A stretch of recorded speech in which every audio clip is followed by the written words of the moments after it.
পাই যদি নবী গো আপনার দিদার, পাই যদি নবী গো আপনার দিদার, মহতের কষ্ট থাকিবে না আমার। নবীকে দেখতে চাই কি চাই না?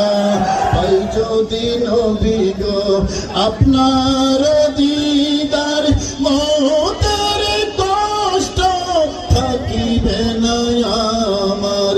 দিবেন গো দেখা দয়া করিয়া, বলেন দিবেন গো দয়া করিয়া ইয়া রাসূলুল্লাহ,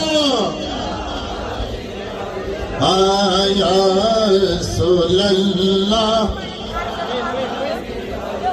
বলেন সাহাবীর নাম কি বলেছি? আব্দুল্লাহ ইবনে, সবাই বলতে হবে সাহাবীর নাম। আর ছাত্রের নাম কি বলেছে? আমর ইবনে মাইমুন, আমর বিন মাইমুন।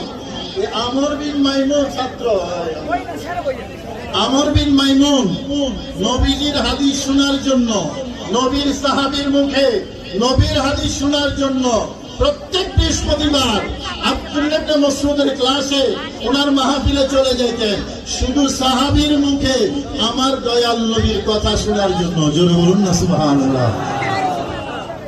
উদ্দেশ্য একটা, যে নবীর সাহাবীর মুখে আমি নবীর হাদিস শুনবো। কত মহাব্বত! জোরে বলুন না সুবহানাল্লাহ। আপনারা এসেছেন আজকে দয়াল নবীর শান শোনার জন্য, কথা বলে ঠিক কিনা? নবীর শান শুনলে আমাদের ভালো লাগে না খারাপ? আওয়াজ দেন। শুধু ভালো লাগে না বেশি ভালো লাগে? বাস বেশি ভালো লাগে যাদের ঈমান আছে তাদের। কথা ক্লিয়ার? নবীর কথা শুনলে বেশি ভালো লাগে যাদের ভিতরে ঈমান আছে। আওয়াজ দেন না। আবু জাহেলের চিনেননি? বাড়ি কি সোনাইমুড়ি? কোথায়? আর আবু বকর সিদ্দিকের নাম শুনছেননি? বাড়ি কোথায়? একই জায়গায়। দুজন কি সমান? ব্যস্ত আছে না নাই? কথা বলেন আছে না নাই?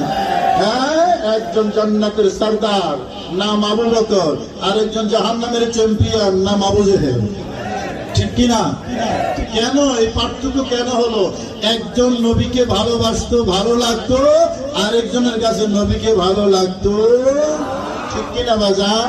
ভালো লাগতো ইমানদার জান্নাতি, খারাপ লাগতো বেঈমান জাহান্নামী। কথা বলেন ঠিক কিনা?